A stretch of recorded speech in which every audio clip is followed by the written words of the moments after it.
You know, when you hear the word memorial, what comes to mind? Probably stone, right? Statues, brass plaques. But today, we're looking at something different. A monument that's built not in a park, but online, pixel by pixel. This is the Heart of Texas Veterans Memorial, and believe me, its mission is about as personal as it gets. And this is where it all starts. With a single sentence from a former prisoner of war that it hits you right in the gut. He said, "Until I received your letter, I had given up hope that anyone cared." Just, wow. Can you even imagine feeling that forgotten? That one sentence right there became the entire reason this project exists. It's all about making sure no veteran ever has to feel that way again. So, what kind of project was born from a sentence that powerful? Well, that brings us to our first section, a digital place of honor. And you know, this isn't some brand new thing. It's been quietly and diligently working as this online sanctuary, this place of remembrance, all the way back since 2014. On the surface, the mission sounds pretty straightforward, but it is incredibly ambitious. Their goal: to find, to list, and to honor every single veteran from the Heart of Texas region. Think about that. It's a promise to create this permanent digital roll call of honor. And when they say Heart of Texas, they're not just being poetic. It's a very specific place. The project zones in on veterans from these 8 counties: Brown, Callahan, Coleman, Comanche, Eastland, McCullough, Mills, and San Saba. So this isn't about trying to cover the whole state. It's about going incredibly deep, creating a truly local archive of service for this one special community. Okay, so a project this massive, it can't just be about listing names, right? There has to be a powerful why behind it. And that brings us to section 2, which really gets to the heart of it all. It brings us right back to that quote. The whole mission is basically a direct answer to that one soldier's fear that no one cared. And it's not just about honoring the veterans, though that's huge. The mission is also for us. It's about education. It's really a call to action for all of us, for all Americans, to really, truly get the weight of the sacrifices that have been made, generation after generation, to protect the freedoms we all enjoy. So how do you even begin to define that level of sacrifice? Well, there's this quote they feature on their website, and it's incredibly powerful. It says a veteran is someone who wrote a blank check made payable to the government of the United States of America for an amount of up to and including their life. Let that sink in. It's not just a job. It is the ultimate pledge. That's the depth of what this project is trying to honor and preserve. And really, it all boils down to this one single core motivation. The whole thing, this whole entire project, is a promise. It's like it's etched in digital stone. A promise to make sure that no veteran from their community ever has to carry that heavy burden of believing that no one cared. So you might be wondering, how on earth does something like this even get built? Section 3 is all about that. And what you'll see is that this isn't some big government project. Nope, this is a massive grassroots effort powered completely by the community.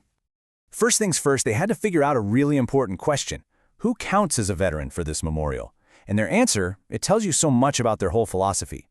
Get this. They decided to ignore that strict in-country rule that a lot of people use. The one that says you had to be in the combat zone.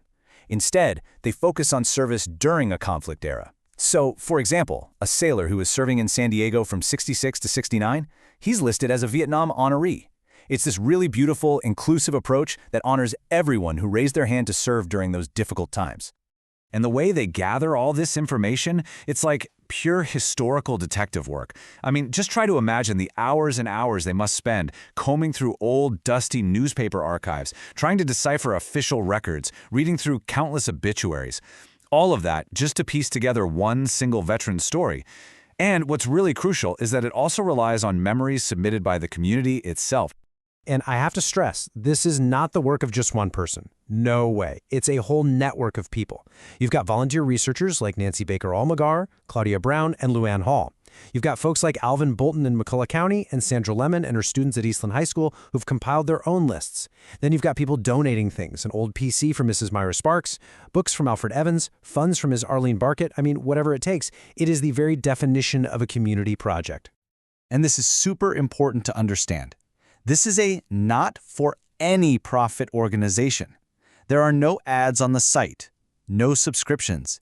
It exists online for one reason and one reason only: because of donations and grants from people who believe in the mission. That's it.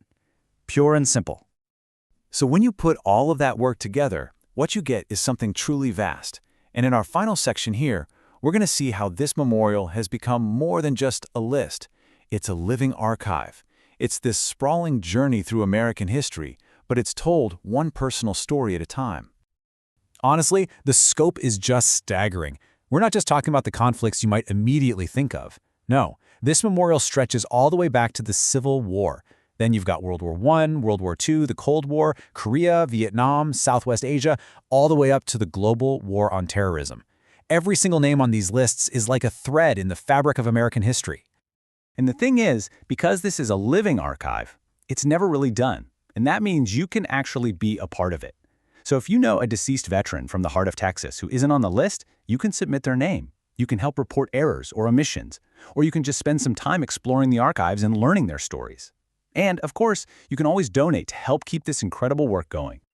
This important work is currently curated by Danny Jones, who's carrying on the mission in memory of the late Nancy Jones. So if you have information you want to share, a story that needs to be added, or maybe you spot a correction that needs to be made, this is the email to use. You can reach out and help them continue this amazing legacy.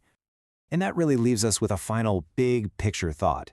In a world where so much digital information is just fleeting, it's here today, gone tomorrow. How do we build monuments of remembrance that actually last? Well, the Heart of Texas Veterans Memorial, it gives us one really powerful answer. It suggests that maybe our most enduring monuments aren't made of stone at all, but of stories.